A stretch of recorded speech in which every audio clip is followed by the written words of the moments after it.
Hey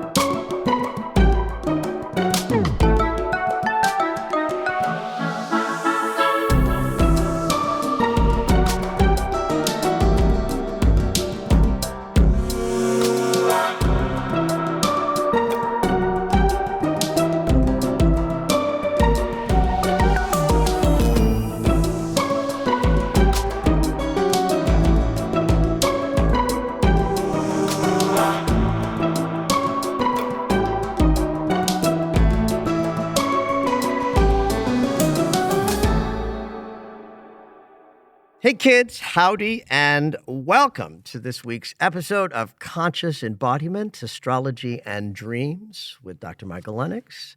We are talking about the week of November 4th through the 10th, and we are in it. We're in the crazy Scorpio lunar cycle. That was quite a new moon last week. Lots of bumps have already started. This is definitely not a month you want to miss my global healing meditation, right? I know lots of you listen to the podcast and that's what you get, but you know, the people who come to the global healing meditation come, I think, because it's video, it's me being all wild with gestures and big personality. But we're going to talk all about the month of November, which, as you know, is going to be pretty intense because we're in this, black moon, new moon, first of the month, last of the month, and all of this Scorpio energy. And it's my understanding that the healing meditation has more of a community feel. Yeah, like absolutely. Because you're sitting there, lots and lots of people watch the recording, but there's always 100 or 150 people, there the night of. And there's, while I don't pay attention to the chat because it distracts me, people are chatting away with each other and having a social experience. And so it's got a community feel. And it's a lovely thing. So the first Thursday of every month, it's at 7 p.m. Pacific time on Zoom. That Zoom link can always be found on my website, michaellennox.com. If you scroll all the way down, there are 3 blog article sections where you'll see one is the current new moon, then the current full moon, and then this article on the healing meditation, and the Zoom link is in there. It's also the same Zoom link every month for years now, so it's not like you got to wait for the new one. It's if you had last month, it's the same one. And I put it freaking everywhere. It's like people say, where's the link? And it's like, well, it's in the bio of all my apps. So it's in the, you know what I mean? It's like it's everywhere you could possibly need to find it. Yeah. If you're having trouble finding it, it's like, remember, it's the 21st century.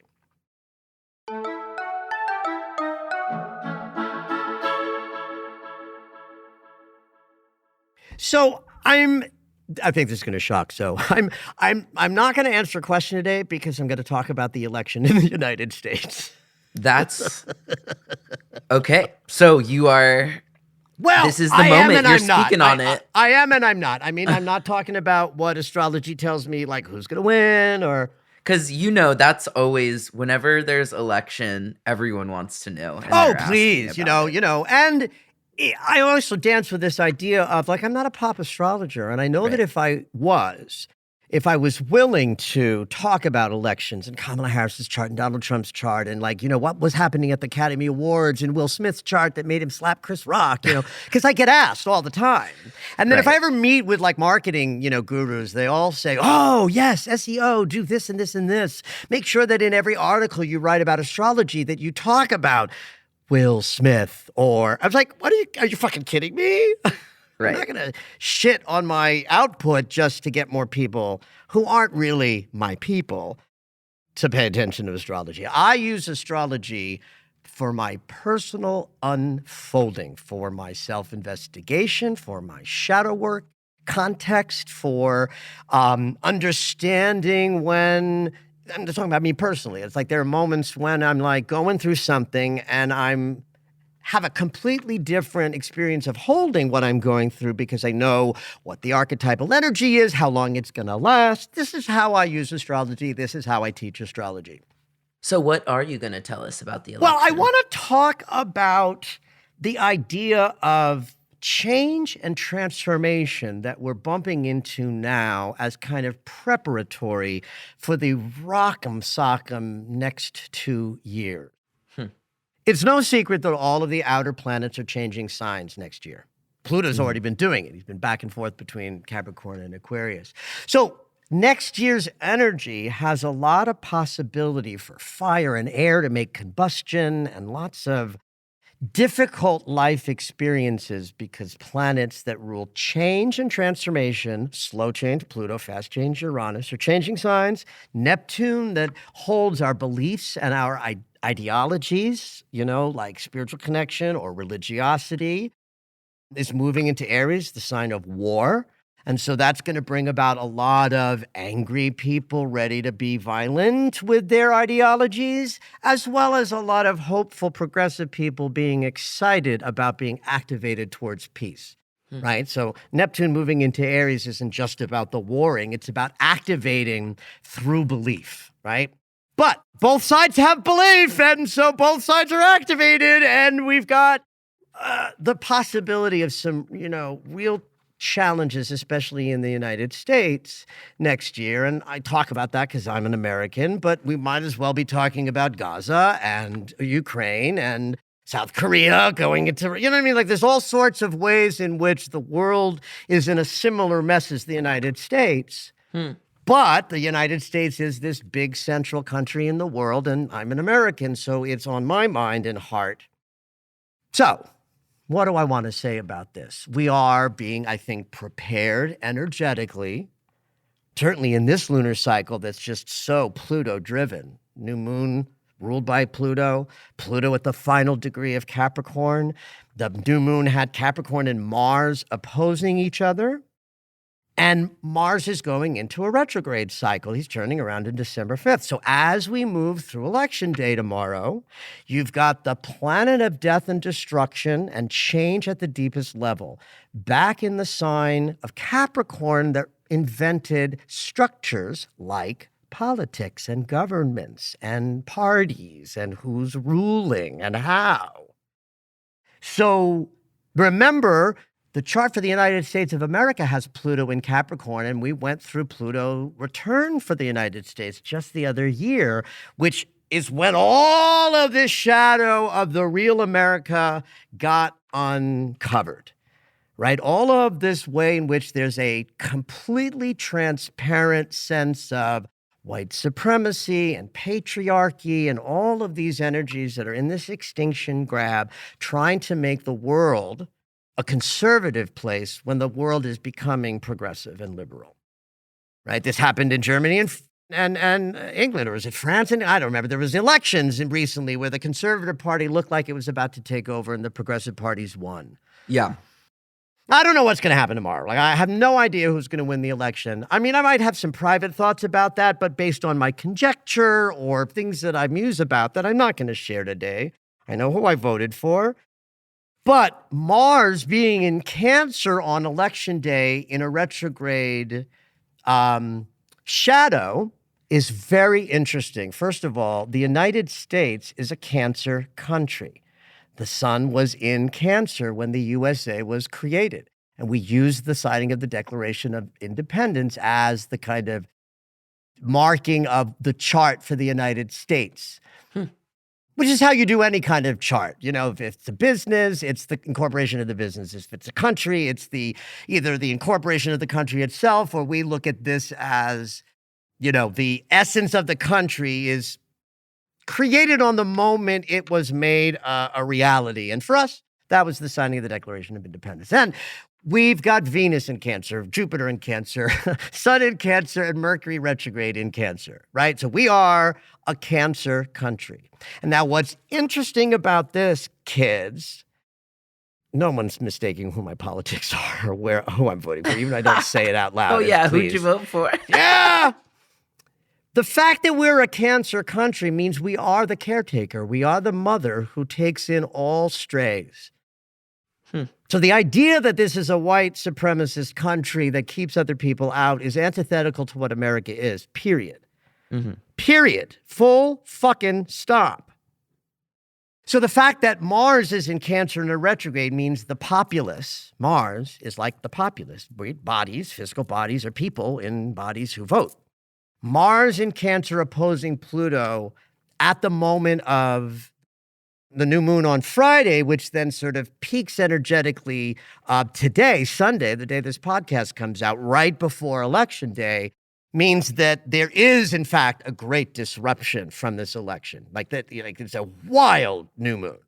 And it ruled by Pluto, with Pluto opposing Mars smack dab in the middle of it. That's a moment and a whole lunar cycle of epic change and transformation that I personally think does connect directly to the lie of America that's at its foundation, that the Pluto return exposed in spades. And then because Mars is going to be trekking all over the place in Cancer and Leo and retrograding and doesn't really finish that process until like April, that does mean things that happen in this lunar cycle might take well into the spring before they fully play out. And nobody's looking at tomorrow's election results to be final because it's going to be a shit show. It's going to be right. There's all no what's matter which gonna way it happen. goes, huh? There's Right. gonna be So a right lot there said. is Yeah. just a good message for all of us to say the next months are going to be what they are going to be, and let's not object to that. Let's just roll with it and be like, yep, that's what the cosmos is doing. So that's reflecting what we're going to be doing here in America. So if you thought I was going to predict who wins tomorrow, sorry. But I feel the hope and resilience of the moment, which astrologically is also in there. Mhm. That's being held by Jupiter and Chiron in a sextile that hit in October, but also early November, and was part of the new moon. So when a transit like a beautiful, hopeful, expansive sextile between Jupiter and Chiron that says, through healing our wounds, we get to expand beautifully. Like that's what that sextile offers. And so as we in America heal the wounds of America, we have this possibility of expansion built into this lunar cycle as well. And so that's also why I wanted to do this little chit chat about the election, is not to tell you who I think is going to win, but to speak to all of those folk out there who are scared right now. Focus on the hope of possible expansions that come from healing wounds. It's in there. It's buried in a lot of other chaotic and difficult, energetic experiences, but it's in there. And it's the hope and resilience that will, carry us through whatever the next 2 years has us, working with. Any mantra for this election week? Ooh, that's maybe a great way to sort of wrap up what I'm saying. Let's see. I trust the outcome of life unfolding with grace and ease, knowing that we are all resilient and ready to create a new future. Now, I couldn't possibly repeat that, but if you're listening, maybe you can rewind and write it down. Thank you for asking. That's a great question and a great way to sort of finish up. Like, this is why I wanted to share this instead of answering a question, which is that this is a scary moment for Americans. It's also scary for the world at large, not just because of what's happening in America impacts everybody, but because of, the war that's everywhere. Hope for me is the thing that's there when faith feels like it's lost. I don't think hope can be taken from us. That person that survives by crawling across the ground under, unbelievable obstacles has hope. Like, there ain't no faith climbing across the barbed wire and the mess, right? There's just inch by inch moving forward. And I think hope is the spiritual principle that's at the bottom when others fall off. And so that's what I want to speak to y'all listeners, is tap into the hope, trust your resilience, and know that whatever is happening, it is in the karmic outplaying of what the United States what its destiny is, and we're participating in it. And just do your part, tap into the hope, and focus on your life and what you're bringing to your community, and all will ultimately be well.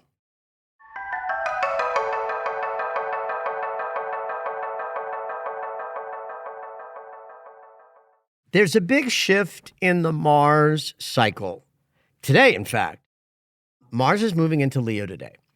So the retrograde arc is from 17 Cancer to like 6 degrees of Leo.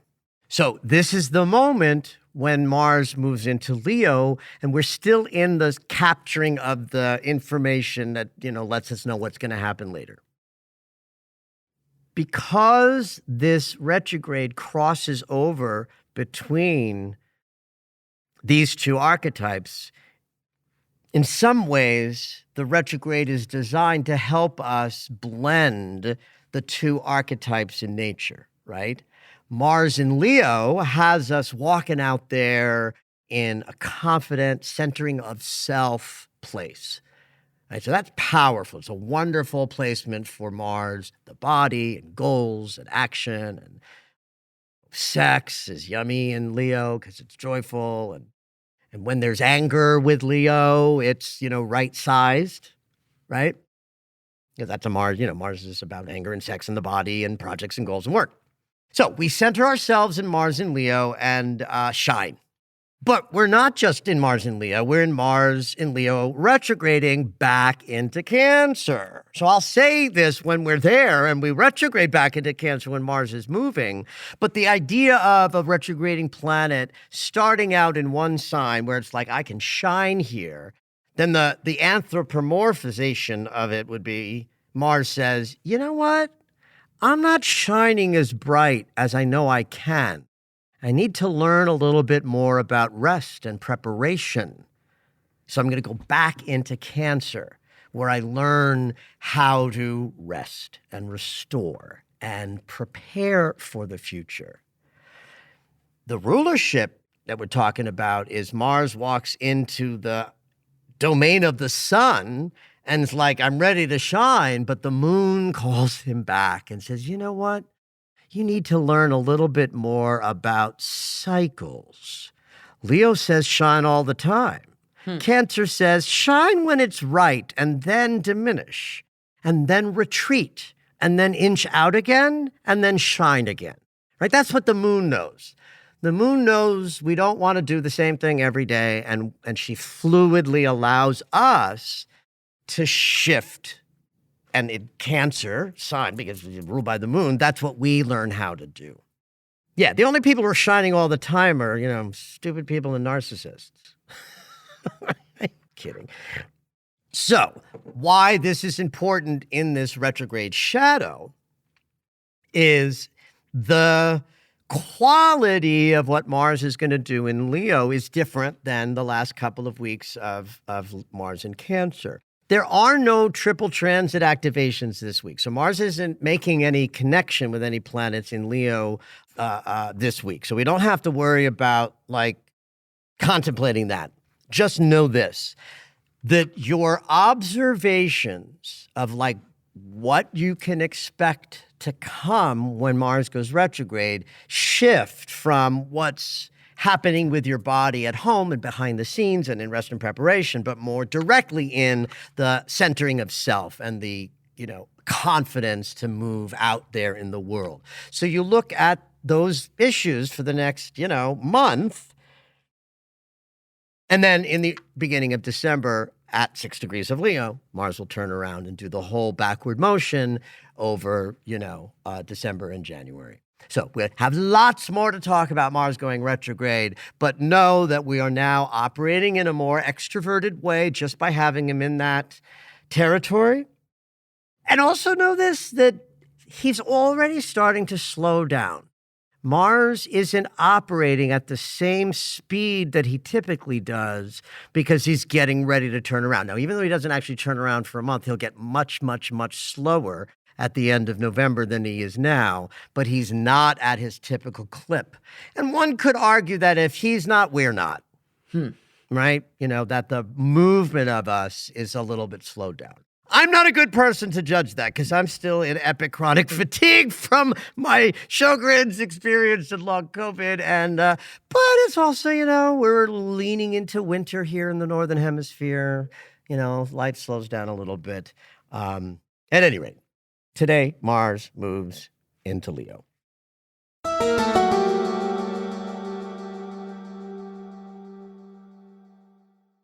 Mercury is the other big player this week.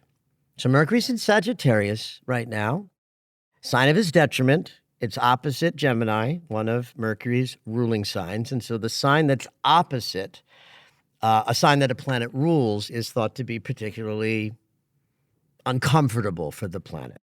So Mercury doesn't like it in Sagittarius because there's a rule about that.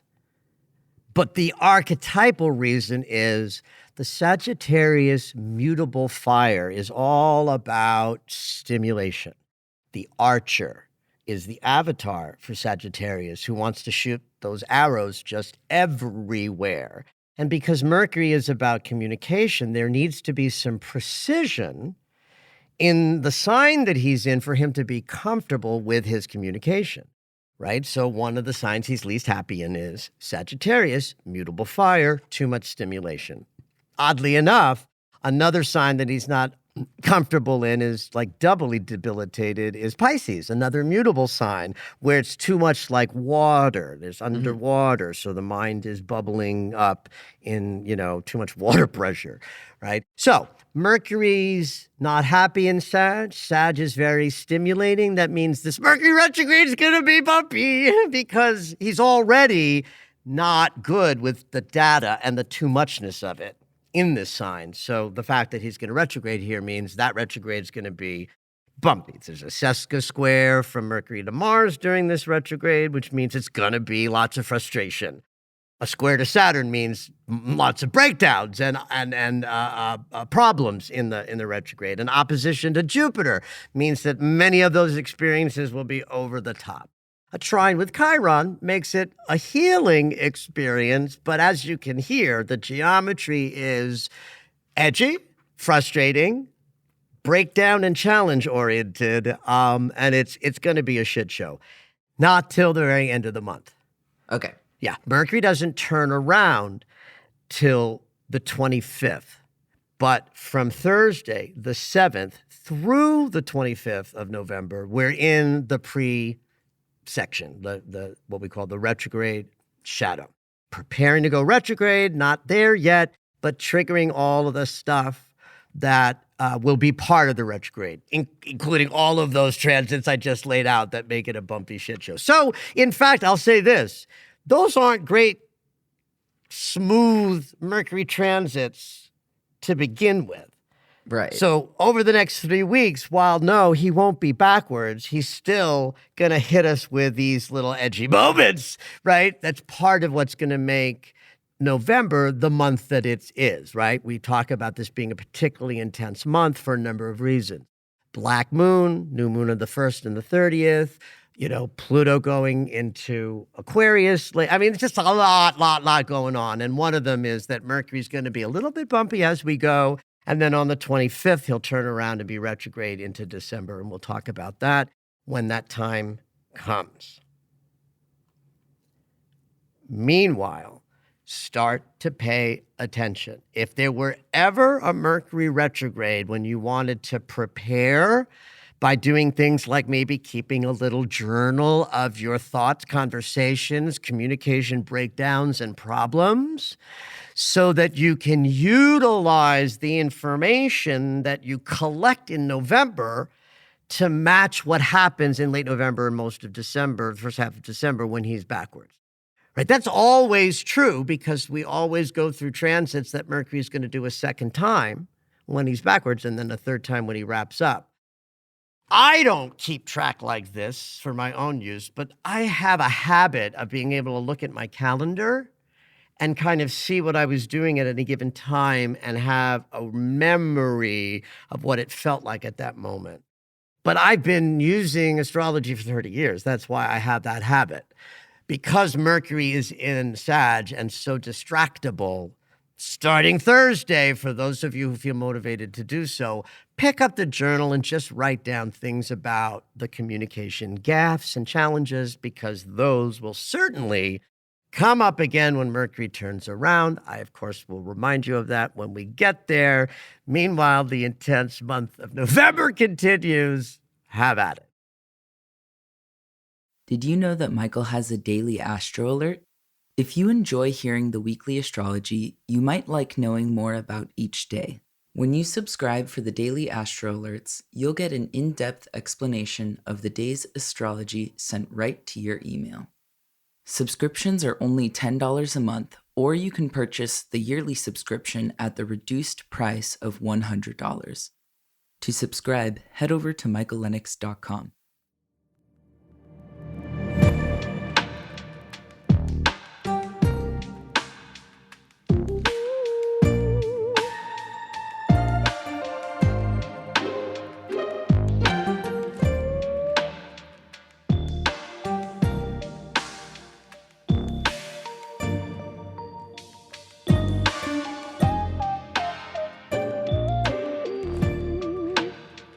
All right, it's dream segment time. Every week, Dr. Michael will interpret dreams that are sent in via email or take a live caller. If you would like your dream interpreted on the podcast, you can go ahead and email us at dreams@michaellennox.com. Hopefully your dream will make it onto the show.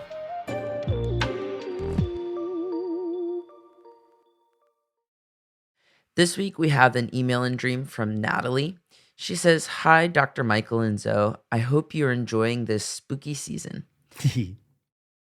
I was in some sort of underground basement moving through very narrow tunnels. They were well lit and curvy and narrow, more of a crawl situation than a walking one. And I was moving quickly through them. At some point, a hole opened above one of the tunnels and I popped up. Next thing I remember, I'm on a wide carpeted staircase leading into a large loft bedroom with the same carpet. The carpet is a minty green color with a shag velvet type feel. I ran my hands over the carpet on the stairs, and at the same moment, I see my grandpa, who's passed. And I said, I knew it was you as soon as I saw this. Meaning the carpet. Oh, meaning like the room and the green and the car. The green carpet. And she realizes at that moment she's in her grandparents' house. Ah, okay. In the dream, I start to cry when I see my grandpa, and he says something along the lines of, "Why are you crying?" or "You don't need to." I realize my mom is also in the room, and that this was my grandpa's bedroom. It doesn't look like his bedroom in real life, but in the dream, but she in dream, realizes it is. Yeah. The room also has lots of tables folded and chairs stacked up. I walked over to the window and look outside. I'm on the second story. It's nighttime and dark. I say, I've never realized this house was so big. And my mom says, oh, well, it's only so-and-so square feet, trying to imply a small size.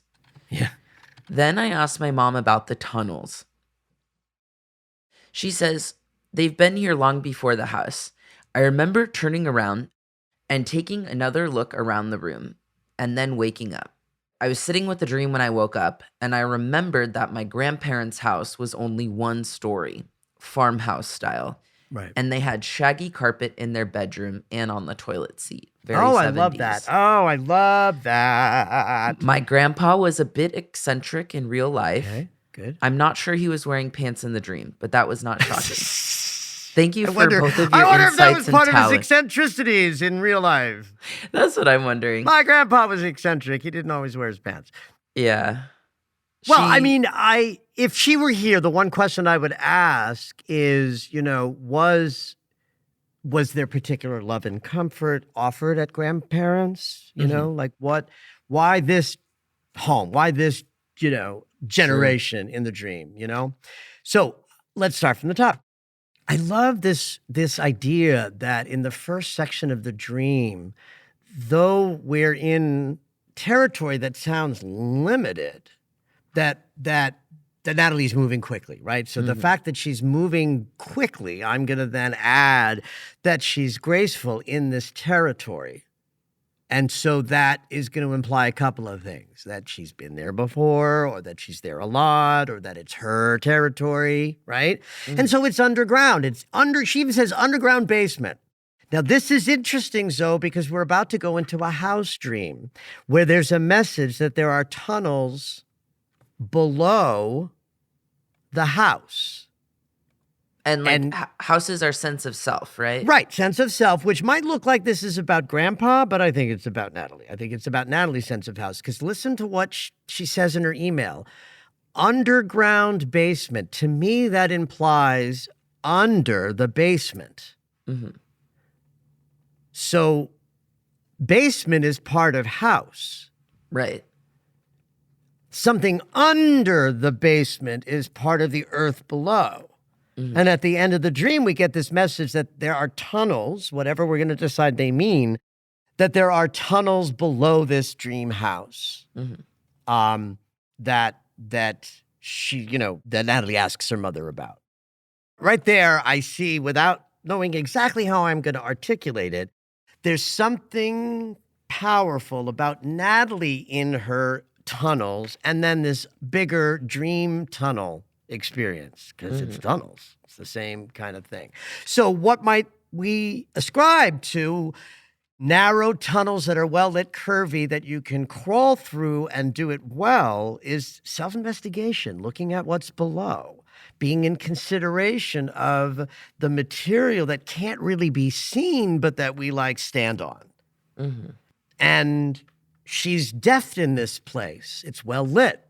That can only be so if she's been there before, dug some shit out and hung some lights, right? Like it's ipso facto. That if she's in something that had been dug out beneath the surface, that she's done it or she's comfortable there. So I'm going to call that section of the dream, Natalie starts in her investigations of what's below her consciousness. So in this little moment in the dream, it's like, let's pop out of this self-investigation process and get to something else, something interesting. So she pops up out of this place. And she's instantly someplace important, a home. So it is about a consideration of self. Because it's Natalie's dream, even though it's grandparents' house, the fact that grandfather has passed, right? Did we say that? Did we establish that? Yes, yeah, he has passed away. So if grandpa's passed, then it's not about who grandpa was in his sense of self. Natalie's having the dream.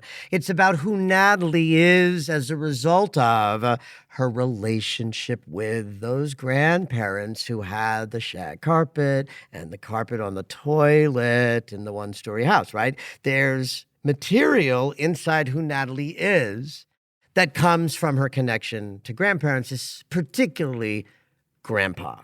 So again, if Natalie were here, that's what I'd be asking a little bit more about, okay, he's eccentric, but how did he care for you? What did he offer you?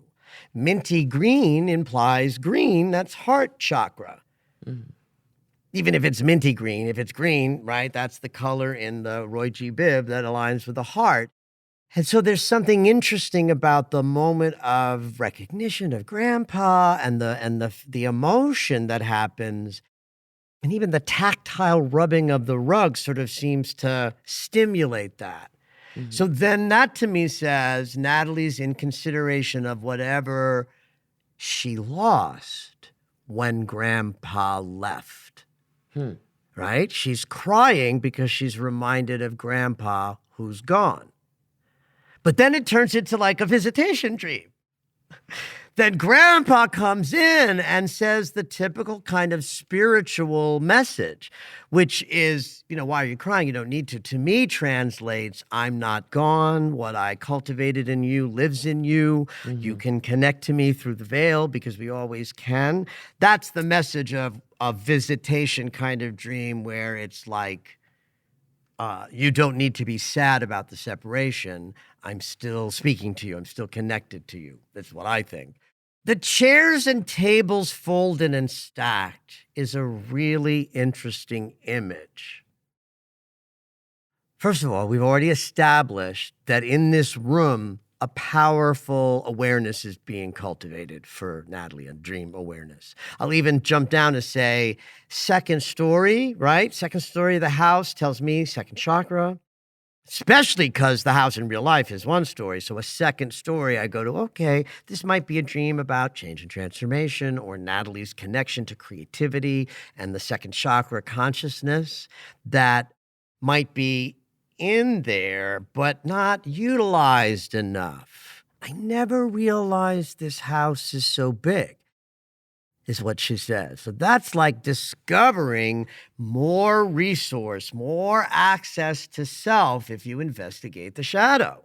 Mm-hmm. It's nighttime and it's dark in this second story part of the dream, right? So it's definitely after grandpa or while grandpa's there, we're also in this nighttime dark experience that says, okay, now we're in the shadow. We're looking at things below. So if that's where we're at, a little bit of shadow work and Natalie considering her, sort of existence free of grief, of loss and death, it's this image that says, I live in readiness to interact and feed and help. Like I can set my tables and chairs up. And what do you have happen when tables and chairs get unfolded and laid out? You have something, guests, visitors, workshops, meals, like all the things that are implied with chairs and tables that are folded and stacked says, when I'm ready, I have lots of resource to gather, to collect, to put people in those seats. Whether the people in those seats are people in Natalie's life that she would maybe connect to in different ways, or if the folded chairs and tables is about new thoughts in her own psyche that have a place when she's ready. Either way you slice it, those chairs and tables are like an ipso facto. If I have tables and chairs stacked up and I notice it, then I have future resource to expand. And we'll just leave it at that without getting more specific about what the expansion might mean.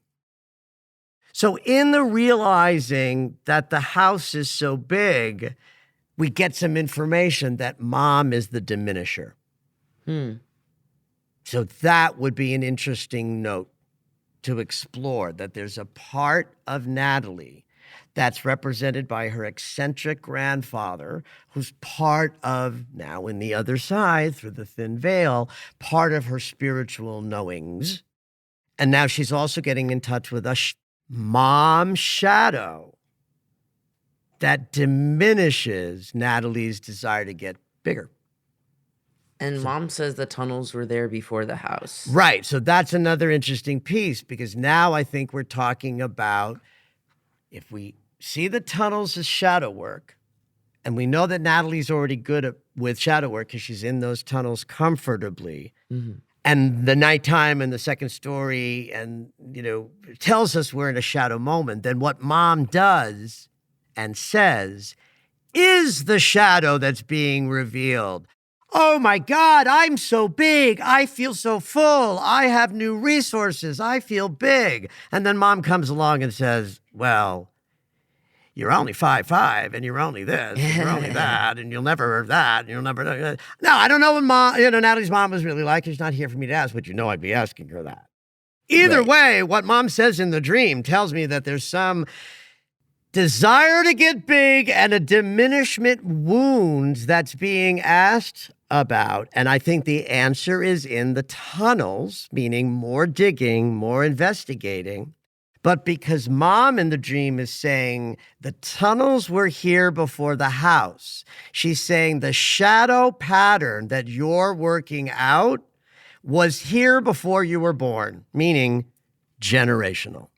And we got a grandpa and a mom, so we've got generations in the dream itself.